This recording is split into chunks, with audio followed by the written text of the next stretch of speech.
and welcome everyone to our live IDNA online question and answer session. Thank you very much for joining us. So today we are going to have just a quick 3-minute recap of the video that is on our website, which explains Felicity Boardman's research. And then we will have a panel discussion with some research participants that were involved in her research, and also the STAMP team who helped develop IDNA online. So before we bring other people in, let's have a look at that 3-minute video, which is just a recap of the research.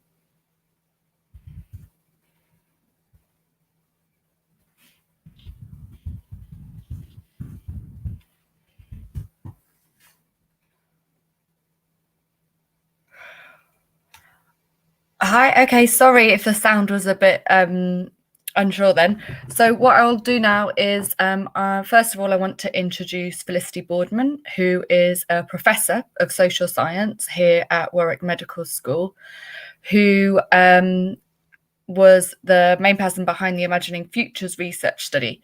So if we can just bring in Felicity now.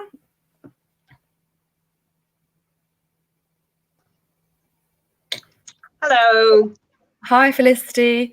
Hello. Could you just tell a little bit about yourself and what you do at Warwick Medical School? Yeah, so I'm a professor of social science in medicine and genomics at Warwick Medical School. My research focuses on the social and ethical implications of genomic medicine, with a special interest around disability and the families living with genetic conditions. Okay, great. So I don't know if we want to look at that film again, because there's actually sound on it now. So should we play it again? Yeah, let's have a recap. Okay, we'll just play that now.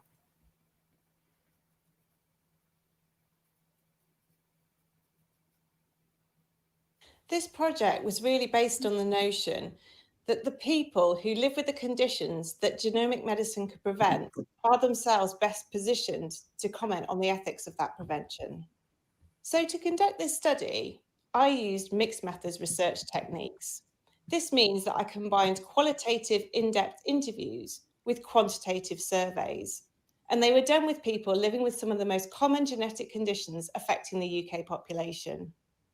I recruited these participants through support groups associated with their condition, through NHS clinics, as well as through patient registries. The participants included families living with cystic fibrosis, a condition which causes excess mucus production throughout the body and primarily affects breathing, digestion, and fertility. It included people with thalassemia, a condition that causes severe anemia and requires regular blood transfusions. It also includes people with Fragile X syndrome, a condition that causes learning disabilities and behavioural problems, most severely in boys. It includes people with hemophilia, a condition which causes the absence of clotting factor in the blood, which leaves people affected, primarily boys, at risk of prolonged bleeding. And finally, it includes people living with spinal muscular atrophy, a neurological condition that causes muscle weakness of varying degrees. In its most severe form, children die from respiratory failure, typically before their second birthday, but it can also present more mildly as an adult onset form of muscle weakness and everything in between those two extremes. I chose these conditions as I wanted to explore a range of different experiences, and they each have very different impacts, ranging from intellectual disability to multi-system disorders. All of these conditions are defined as rare because they affect fewer than 1 in 2,000 births. But the number of genetic carriers in the general public is actually quite high. 1 in 25 of us, for example, is a carrier of cystic fibrosis, and 1 in 40 of us is a carrier of spinal muscular atrophy. One study found that when combined, the odds of having a child with either Fragile X syndrome, spinal muscular atrophy, or cystic fibrosis amongst the general public is approximately 1 in 250, which is similar to the chances of having a child with Down syndrome, a condition that is routinely screened for. So whilst they may be individually rare, when they are combined into groups of inherited conditions, they are much more common than you might at first assume.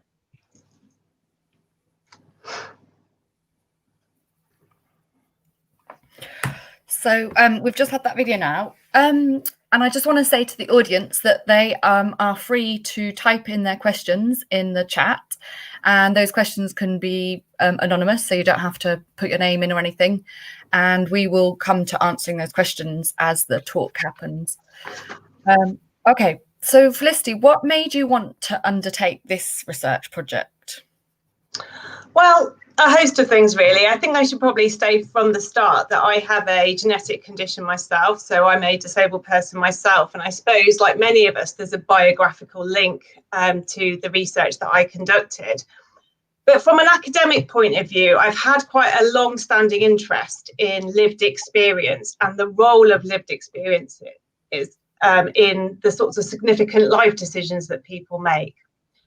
So my doctoral thesis was a study of people living with spinal muscular atrophy and their families. And I wanted to know what role their lived experiences of SMA had when they came to make decisions about having further children. Was it a useful resource through which they could imagine future lives affected by that condition? And what was the value of it? And I came out of my thesis, and it's kind of we've been going through a time of rapid expansion in terms of genetics. So we're moving increasingly into a world of genomic medicine. So that means that people are now looking at the whole genome and how it works together rather than doing very targeted genetic testing. And what this means is that there's been new technologies developed, such as whole genome sequencing. And it means that these technologies are increasingly being thought about on a population level of potential screening tools. So this could potentially mean screening the whole population to see if they're carriers. It could mean screening the whole population to see if they could have a disorder that will onset later in life. And I became really interested in the differences between the perspectives of the families living with a condition like SMA, who've got that real expertise about what it means to live with that condition, and they've got real insight into it, versus the decisions of people from the general population who perhaps are being screened using genetic technologies, get told that perhaps they are a carrier of a condition like cystic fibrosis. Like we said in the video, 1 in 25 of us are carriers of cystic fibrosis, and how they approach their reproductive decisions if they lack that lived experience. So I became really interested in that contrast between lived experience and no lived experience, and asking questions about what it means when we approach genetic decision making without that background in the condition. So you talked about that lived experience and the differences between their perspectives and the medical perspective. What other key takeaways would you say there were from this research project? Well, I think there are two really key points that all the other points sort of fall under. So I think one of the key takeaways is that the research found that there was often a mismatch between what the medical profession would consider a severe condition and the lived experience of the participants. So sometimes people who were living with conditions that were defined as medically severe reported really positive life experiences with that condition. Whereas sometimes I'd interview people who would be clinically defined as being more mildly affected, and they struggled a lot more with their condition. And in the presentation, you would have heard I sort of talked a little bit about some of the reasons and the factors that influence that. So things like age of onset, the type of impairment, social factors, identity politics, these kinds of things all had an impact. And so really a key point from this research is that it's not just about the clinical implications of the condition that impacts lived experience. It's a whole range of things. So looking just at clinical severity is a very narrow perspective. And then secondly, I think it's really important that we sort of treat lived experience as a resource and a useful resource that we can use as we think about the future of genomic medicine. So given that there's this mismatch between clinical definitions of disease severity and lived experience, I would argue that when it comes to the point where decisions have to be made about which conditions are on screening panels and ultimately which conditions could reduce in prevalence if screening was introduced for them, that we need to listen more to the voices of experts. And by experts, I mean people who live with it every day.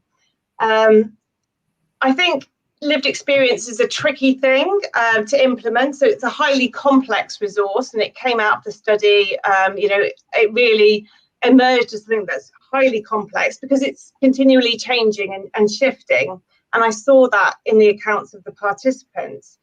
And there are also various challenges about how we access it and how we use it to help inform decisions about which conditions we want to screen for.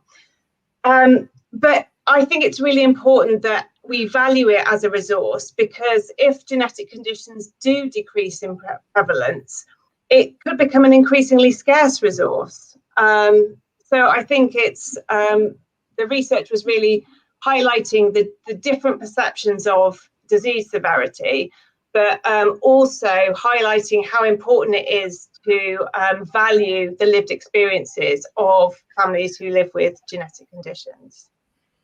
Right. So that's all. There was many interviews, wasn't there, that you did? And was there anything that really surprised you what came up in the research?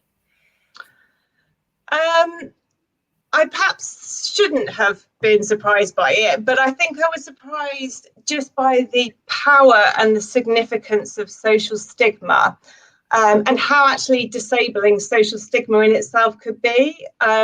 So for some people, and I actually noticed this quite a lot amongst families living with thalassemia, and particularly though people from South Asian families, they would talk about how stigma was so important that their whole families would kind of be tarnished by the diagnosis of a genetic condition in the family, and it would affect things like marriages.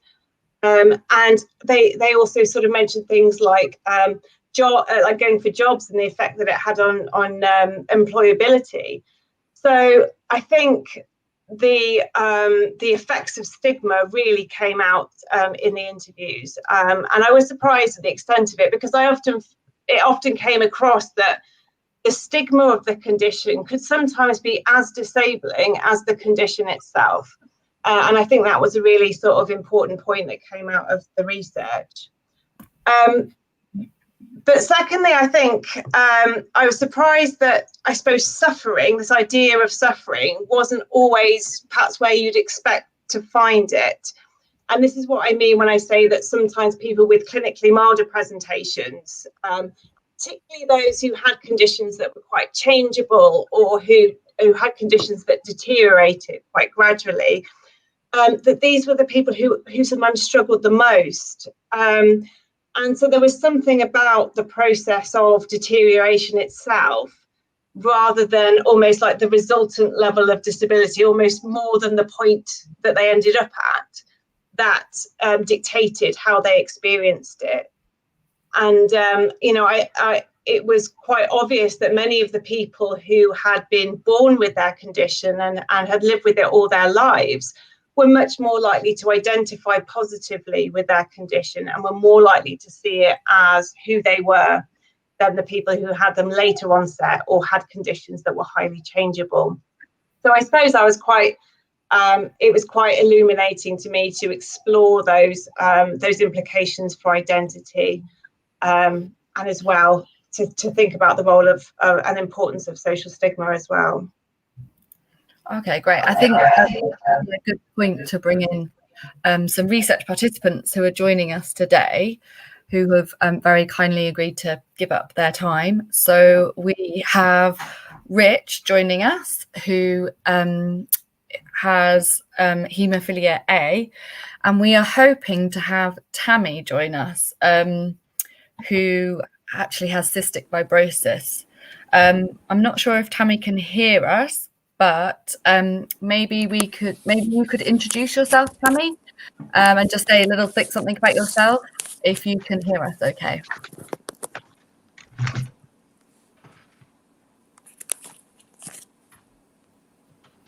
I'm not sure if the sound is coming through. Okay, let's go to, oh yeah, maybe let's see if she can see our chat.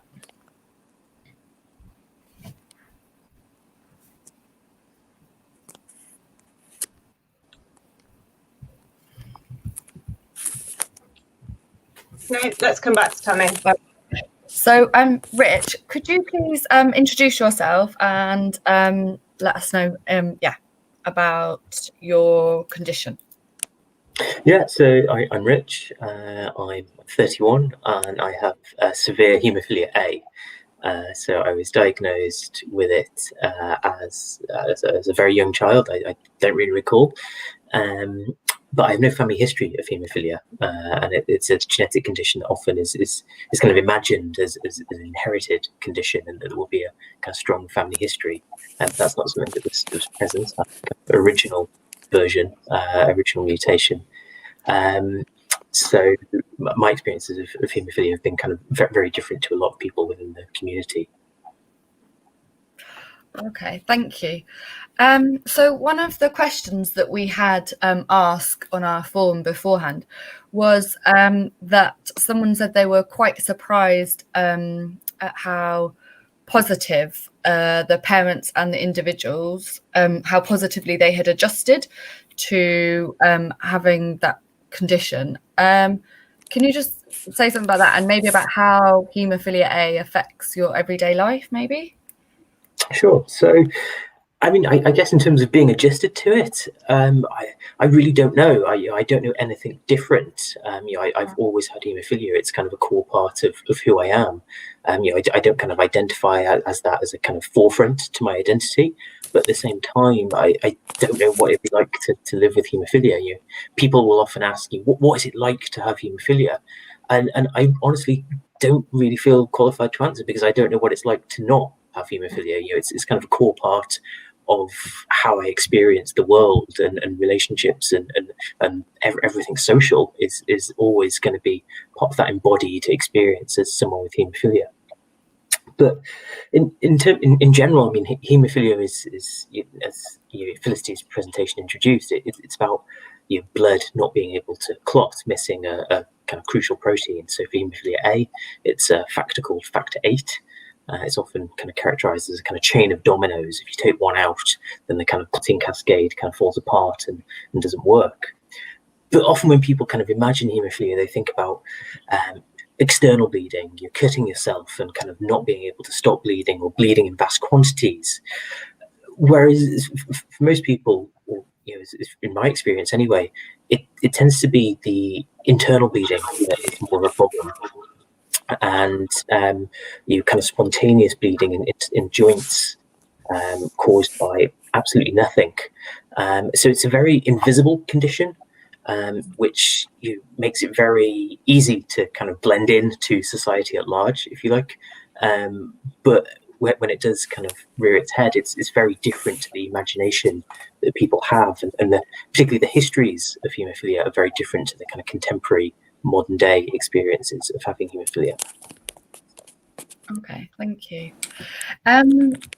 So Felicity's research talked about the social and environmental factors, as well as some of the medical factors that can create those challenges for people that have genetic conditions.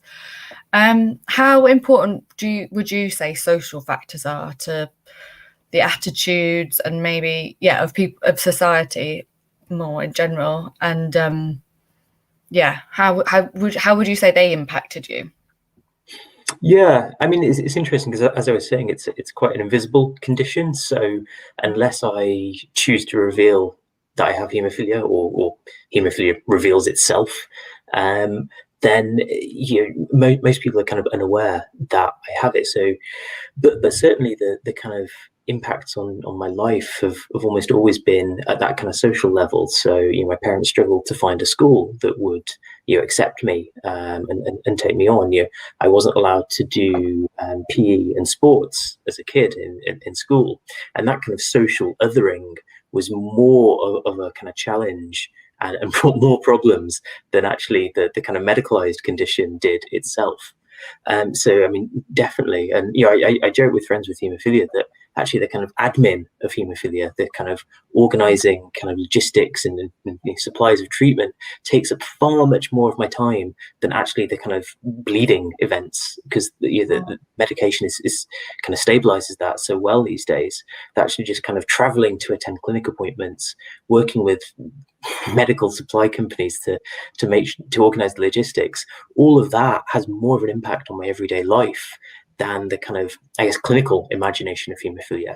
And I think that's why Felicity's research is so important in terms of shedding a light on these kind of the very everyday stories of how people with different genetic conditions experience the world around them.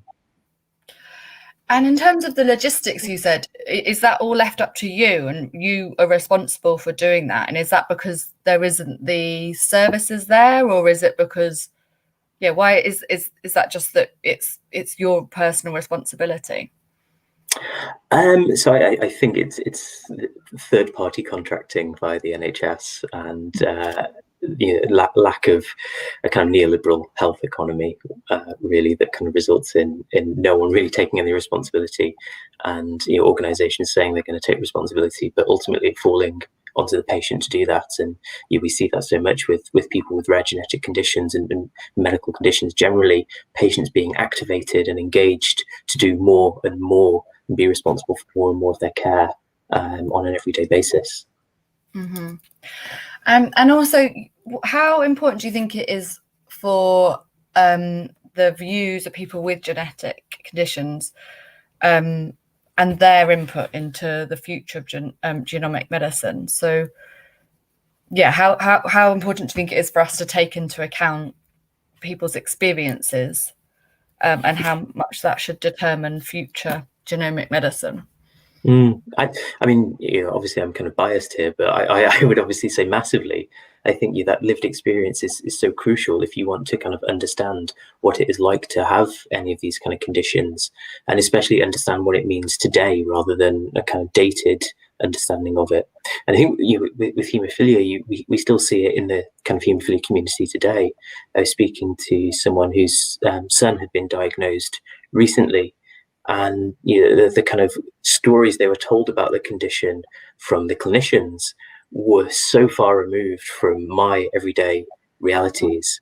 And I just think it's really important to have those kind of everyday lived experience stories reflected in medical training, in genomic medicine, in policy, because the realities can be so different. I mean, the kind of realities that I experienced as a young kid with haemophilia are very different to what the current generation of guys have. So I wasn't allowed to do PE or sport or anything, and I meet guys that are 10 years younger than me, and that's totally changed because the kind of treatment medication has changed so much as well. And I think with stuff like that constantly changing, you always need to have that baseline of the lived experience of the condition to inform policy and science. Okay, great. That mismatch is something that just came up over and over again in the research, that how the clinicians describe it and how it's lived was so different. And I suppose the issue with screening is, and potentially a reduction in that rich lived experience, is how can informed decisions be made without access to that lived experience. And those are some of the questions that were sort of, coming up throughout the research. And is it possible to make informed decisions, reproductive decisions about genetic conditions if you don't have that kind of rich experiential knowledge that you're talking about, Rich? And, and should we be relying on the sort of clinical explanations, which, from what I understand you're saying, is actually very different to how you live it? Yeah, I mean, I think it's a real challenge because fundamentally it is a really it is a serious condition. I have a kind of severe form. If I get hurt, then it is a kind of serious thing. But at the same time, that isn't the whole of my existence. There's so much more to life than this kind of medicalized clinical imagination of what having haemophilia is. And there's also, I've made really good friends through having haemophilia. There's a kind of really thriving community. As you were saying, what happens when you actually start to kind of dilute that kind of community and lose that lived experience? So much of haemophilia support is peer-to-peer based, and people kind of sharing advice and that kind of genetic solidarity together. And I think it'd be a shame to lose that. But at the same time, I think what you've pointed out is really challenging. How do you connect that lived experience at a time when maybe decisions are time sensitive, and in a clinical setting, it's such a challenge. A very highly pressured, emotive setting as well, and sometimes communication of that lived experience can be very challenging to prospective parents. They may not be in a sort of headspace where they can engage with that. In Denmark, they had an interesting contact as a family system where if there was a prenatal diagnosis of Down syndrome, they would put the family in contact with a family living with Down syndrome. But you can see how some of the difficulties about transferring lived experience might come up in that scenario, in terms of that family perhaps feeling like they have to put a very positive version of the condition out there, the potential emotional repercussions for them if then that couple then go on to decide to terminate the pregnancy. And also potentially if that couple had already sort of in their minds decided that they didn't want to go ahead, it could be very hard for them to see a child thriving with Down syndrome. So there's all kinds of those complexities and difficulties with using lived experience. But I suppose I just feel like it's so important and so much a part of the story that although it's got challenges with how we implement it, we can't ignore it. And I was really interested in when you were saying about how haemophilia is an invisible condition, and thinking about some of the conditions that were included in the study are invisible and some of them are visible. Have you had any experiences where you feel like the invisibility of haemophilia has had an impact on you, or how other people have treated you? Yeah, so not so much me, but certainly my parents. So one of the things with haemophilia is as long as well as bleeding, it's bruising. So obviously as a kid, learning to kind of walk and just generally being clumsy, a kind of feature I retain to this day. I was covered in bruises, and my parents used to feel so embarrassed about taking me out in public because they'd get so many kind of dirty looks, and people assumed they were beating me. And it's to the point actually whereas before I was diagnosed with haemophilia, there were other questions being asked that involved the mobilization of a social worker rather than through a clinical model. So I think when that kind of visible stigma can appear again, like your research has shown, it's often how society interprets and the kind of relations that people assume from those kind of signifiers rather than the actual internal embodied experience. Yeah, and there were some people with conditions like thalassemia where their condition, some days was worse than others, and they felt sometimes that they weren't always believed on the days where they felt worse, because they sort of seemed to be quite well on other days. And sometimes the invisibility of it in itself could be stigmatized because they didn't have a marker of disability, so to speak. But then, the people who did have markers of disability experienced their own kinds of social stigma and difficulties as well. So although invisible sort of genetic conditions, there's more opportunity, I suppose, to conceal it, but there are unique forms of stigma as well that affect people with those conditions. Mm-hmm. Yeah, I think the fluidity of it. You say haemophilia, I can be fine for months on end, but then suddenly have a kind of incident that kind of removes my mobility and maybe I can't walk or something. And I think that kind of interruption, people assume a kind of very linear path of health and well-being. And actually, when you have these kind of peaks and troughs of good health, people's assumptions don't kind of fit in. So I remember, going to school, occasionally I'd have to use a wheelchair, but then I'd be out of the wheelchair the next week. And people assume, well, if you're in a wheelchair, you're in a wheelchair forever, or for 6 weeks, however long it takes, because you've got a broken leg. The kind of constant change really challenges how people imagine disability, I guess. And it makes it even more challenging when we think about lived experience as a resource, because it's constantly evolving, constantly changing. And I think, you said in the video that if we perhaps asked you those questions on a different day, your answers would be different. And so that's one of the challenges, I suppose, of using lived experience as a resource. It's got a very different kind of sort of quality and structure than other forms of knowledge. But I don't think that necessarily reduces its value, but it is very different to, say, medical knowledge.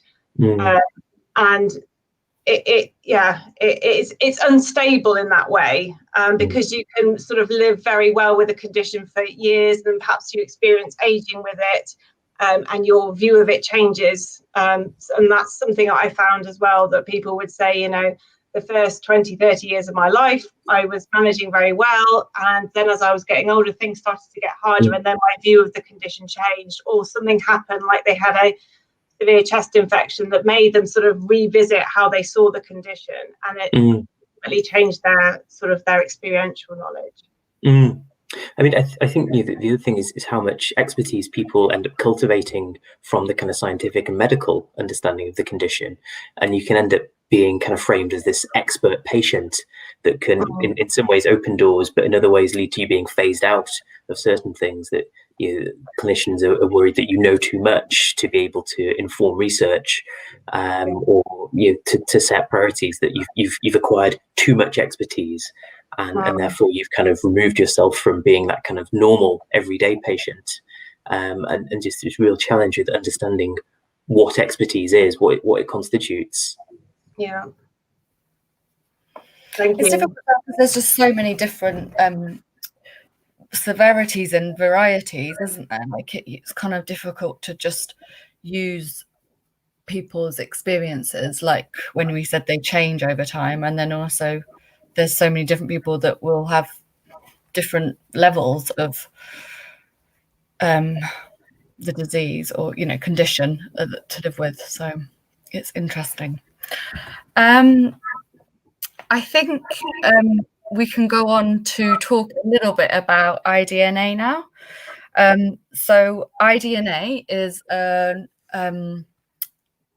art installation that was developed from Felicity's research with Imagining Futures. Do you want to say a little bit about it, Felicity? Or should we introduce Ben and Catherine now? I'll just briefly say, so it was, we wanted, the research was showing how important lived experience of these conditions is, and we really wanted to develop a way to communicate that to members of the public. And to bring those insights to members of the public who might otherwise not encounter genetic conditions. As I said in the video, many of these conditions are rare. Many people would think they're not relevant to them. But once screening for a condition is introduced, it's relevant to the whole population, because many people would be identified as carriers, for example, if preconception screening were to be introduced. So it was about bringing those kind of perspectives to the public, and we teamed together with STAMP, and we've got Ben and Catherine here from STAMP today, who are going to talk to us a little bit about how we went from research findings into what was an immersive art installation that's toured around the UK and now has moved online in COVID times.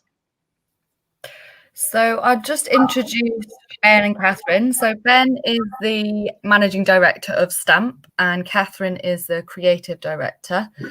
And like Felicity said, Stamp was the productions company that she got together with to design IDNA.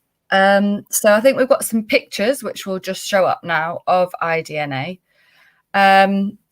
So maybe you can say a little bit about IDNA and perhaps where it's already toured to, Catherine.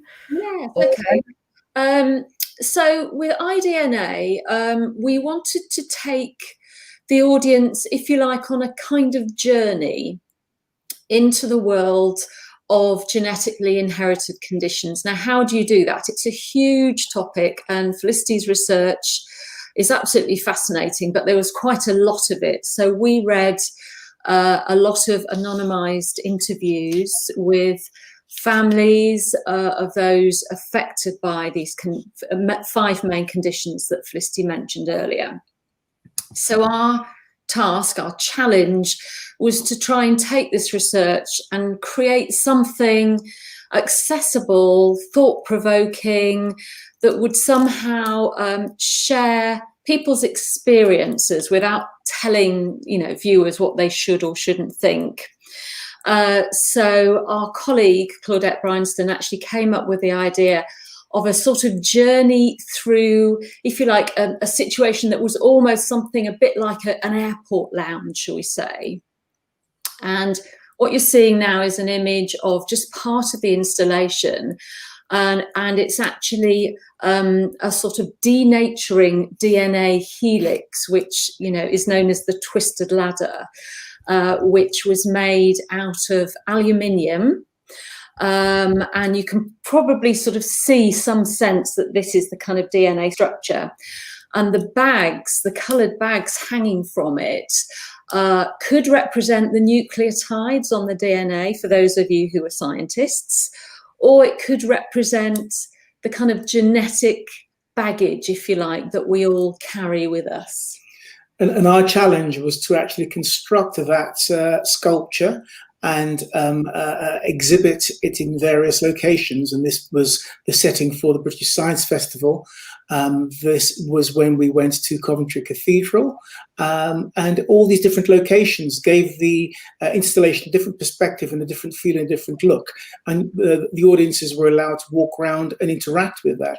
But alongside that, we also had an audiovisual display where we had monitors either side of the display exhibiting, and this picture shows you what Catherine's referring to, the scanner as you walk through, and you're walking through a traffic management system as if you're in an airport before you get in to see the display. So the idea here is, if you can sort of imagine that, obviously this isn't a real scanner. In fact, once or twice people walked through. We were at the British Science Festival and said, "Is this really scanning my DNA?" No, it wasn't. But we just wanted to give people this idea that we all potentially are carriers of different conditions. So you can see now in this photo the face of somebody on one of the monitors.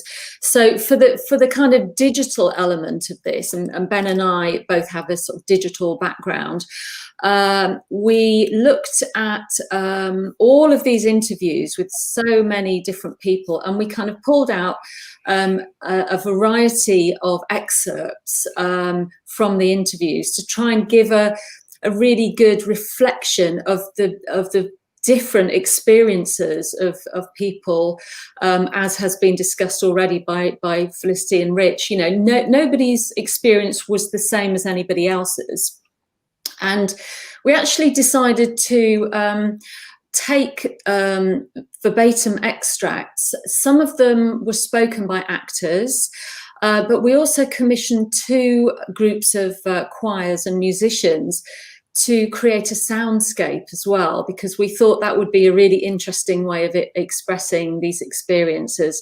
So when you walked into this installation, as well as being able to look at the sculpture, you could see a looped film of different faces, all kinds of different people, different ages, different genders, ethnicities, because we really wanted to get across the idea that this is about all of us. It's not about just people who have one of these 5 conditions. We are all carriers of conditions, and genomic medicine is something that is relevant and important to all of us. And what we were trying to get across was something very emotional, very connected, very evocative.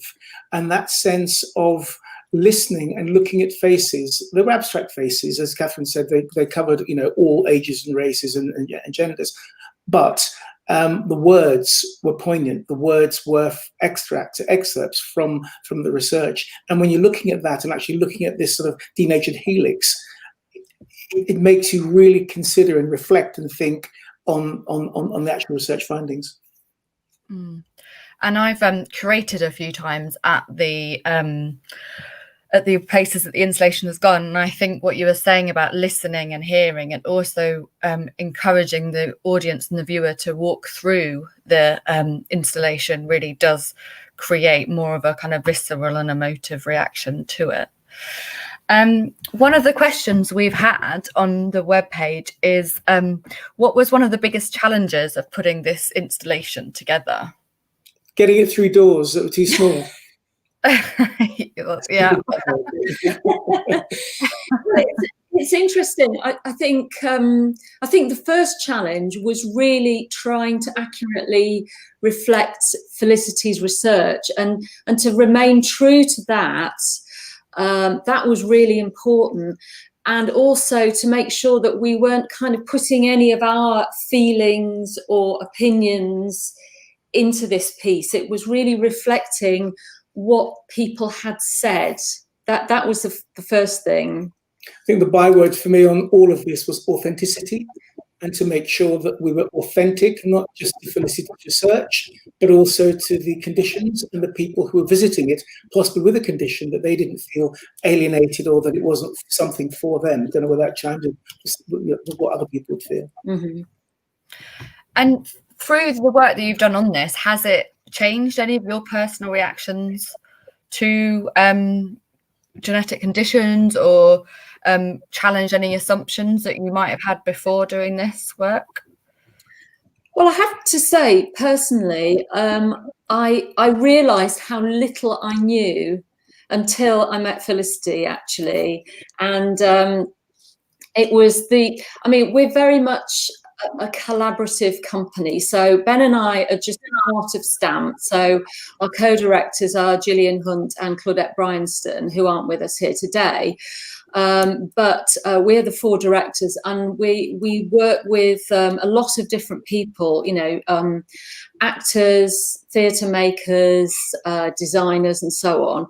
But Felicity obviously was the first person that we were working with, because this is all about her research, trying to get it out to the broadest possible audience.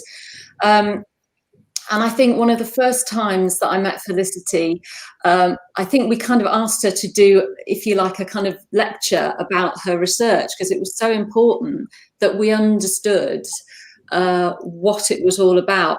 And I was just amazed at how many of us are carriers of these different conditions, and it made me feel really ignorant. And I don't think I'm a particularly stupid or ignorant person, but that really brought it home to me that because I and my family weren't directly affected by some of the kind of major conditions that you might think of, I hadn't really thought about it.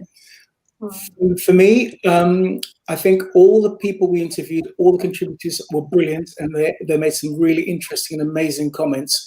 But there's one comment that Tammy, who's not with us at the moment, and I'm not sure whether you mentioned it, Richard, as well, but the phrase that Tammy came up with, which will stick with me for the rest of my life, is, "This is my normal." I'd never, ever thought of that before. We all assume normal is our own normal, but when you have a condition, it is different to yours, and Tammy's normal is different to Rich's normal is different to George's normal, and I think that's really, really important for anybody, and that really affected me. It made me look at life in a totally different perspective, to people having their different normal. Oh, great. Okay, thank you very much. So I think we should go on to the questions now that have been asked before on our IDNA webpage. And there was one question, Felicity, which was how did you decide what conditions to include in the research? Well, this was about making sure that there were a range of different experiences included in the research. I wanted to include conditions that had different sort of impairment effects. So I wanted to include conditions that were treatable, conditions that weren't treatable, conditions that affected mobility, conditions that involved cognitive impairment and behavioural issues as well, to kind of get a breadth of experience. And SMA as well, spinal muscular atrophy, in itself has got a huge spectrum of severities, like many of the genetic conditions do. So even within each of these genetic conditions, there are wide varieties of presentation. And I really wanted to look at different types of experience with different types of genetic condition. And that's also why I included a range of family members as well, to explore how they experience the condition. So if you are the sibling or parent or aunt or uncle of someone with a condition, how does that level of lived experience impact you? And is it important, sort of the proximity of you to the person with the genetic condition, in terms of how it influences how you see that condition? Because, you know, as Ben said, for many people who have these conditions, it is their normal. And I think Georgia said on the video, you know, I just don't think about having SMA because that is just her, and that, you know, that's, and she doesn't see it at all, whereas she's aware that other people do. And I think, you know, it can be, it's so relevant to the debates around, you know, which conditions we include on screening panels. Because for her, actually, SMA wasn't a defining feature of her life. Like, you know, but if we were to do a prenatal test and identify SMA, that would probably be the feature of her life that would be focused on above all others. So yeah, so in terms of that question, it was about getting the breadth, you know, a good breadth of experience and different types of impairment.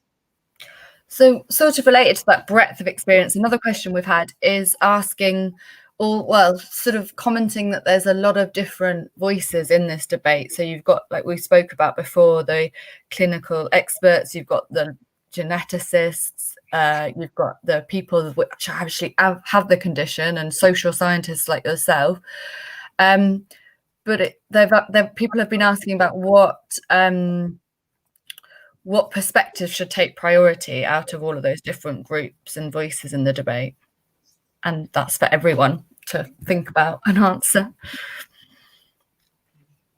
I don't know if you want me to start off, but I personally feel that when it sort of comes to issues like this, it's very easy for us to sort of want there to be a sort of winning perspective or winning argument. And when it does come to decisions about which conditions should be included on screening panels, then there does have to at some point be a decision that's made. But I think the important point, and the one that I hope comes through the research, is that I really think that the debate surrounding the decision is the really important bit, and the inclusivity of that debate, to ensure that any decision that's reached about which conditions are included on screening panels have had all the relevant voices heard, that we're not overly reliant on medicine to define disease severity, and that we include the voices of the people who live with it too, because as we have seen, their voices and their stories can be very different to what is what we see when we look at that condition just through a clinical lens. So it's about, I think, making sure that the debates surrounding those decisions are broad enough, rather than it being about, you know, we just go to one person and that's the decider. I don't know if anyone else wants to comment on that. Well, it came across very strongly that we were involved with. Everyone commented on the fact that clinicians often don't reflect the lived experience, and more talk about the lived experience and getting that across. I think listening to the voices of those people actually living with the condition can sometimes be as powerful, if not more so, than the actual clinicians. Yeah. Yeah, I'd also add, I was just thinking back to when IDNA was an installation at the British Science Festival last year.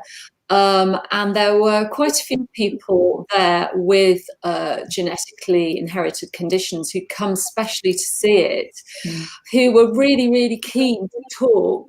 I think a lot of them were talking to you, Felicity, and also to us because we were there kind of at the installation. And a lot of them were saying, you know, how fantastic to hear our voices, not literally their voices, but the voices of people like them who had a particular condition, and they were being listened to, and they were up there on a big screen. People were standing and watching and taking it in and learning and understanding and empathizing. And I think that is really, really important. And so, yeah, I think that was a really useful thing to do. That was also part of the impetus for this project as well, that there hasn't been as much research into the perspectives of people living with genetic conditions. Because population-wide genetic screening is aimed at the general population, you know, through its very nature, the voices of people living with the conditions that might get screened for sort of don't get prioritised in that, because they're not the people this is being targeted at. Yet there are a range of impacts from that if it is introduced. I mean, we see it, you know, that it's very timely at the moment in relation to Down syndrome screening. There's kind of you know, families living with Down syndrome are being quite critical of screening at the moment. There's currently a High Court, I think, appeal about termination for Down syndrome that's currently going through, a challenge to the law. But I think there's the difference in perspectives between those with lived experience and those without is really being highlighted by cases like that. And up until now, there hasn't been as much research as perhaps there should be into those perspectives and those voices, because screening is just geared towards the general public. Yeah. So we've had a question which was asked about your research, Felicity, and whether any progress in the clinical field of genetics has been made from your research. And then they've asked what, if anything, there is for thalassemics to look forward to. I don't think, from the point of view of sort of developing clinical genetics, that will have come from this research specifically. I think it's in many ways about challenging the idea that that genetics is the only way for us to look at these conditions. And I think in terms of policy, which is relevant to genetics, we've been making sure that the findings of this study are going into peer-reviewed publications, so they're becoming part of the evidence base around these conditions and the family's attitudes, and then they're being fed into the National Screening Committee, which is the body which makes decisions about which screening programs are introduced in the UK. So the evidence from this study is being fed into that. So in turn is being fed into the process of which forms of genetic screening are coming in. So it's affecting, it will be affecting policy more directly than sort of clinical research. Mm-hmm. Another question, quite a tricky ethical question that we've had asked on our form, and this is for everyone, and someone has asked if screening is going to mean that as a society we become less tolerant of these conditions, and whether it takes us back in terms of if the stigma will be increased if we screen out conditions. Rich, do you want to comment on that? I mean, that's such a huge question, and obviously you'd hope that it wouldn't, but you can easily see how that it potentially happen. and as I was saying before, in the haemophilia community, so much of it is peer-to-peer based and based on having that really strong community and kind of advocacy from a community point of view, and obviously diluting that by not having new members joining that community really kind of loses the kind of power that patient voice has, and you can easily see how it begin to look at reintroduce that stigma. I mean, I think you can even see it in kind of minor aspects. So how the changes in how haemophilia is treated, and so for example, I said before I wasn't allowed to do kind of sport or physical activity, and that was kind of understood as being acceptable, and that was how it is. But now that the treatment's progressed, I'm kind of more of an outlier because I still don't do those kind of activities, but the treatment now makes it so that I can, and it becomes me that is the problem in not doing that. So I think certainly there's issues in terms of if people conform to, I guess, the kind of stereotypes and imaginations that people have of what these conditions are and what options you have to do something about them. Thank you.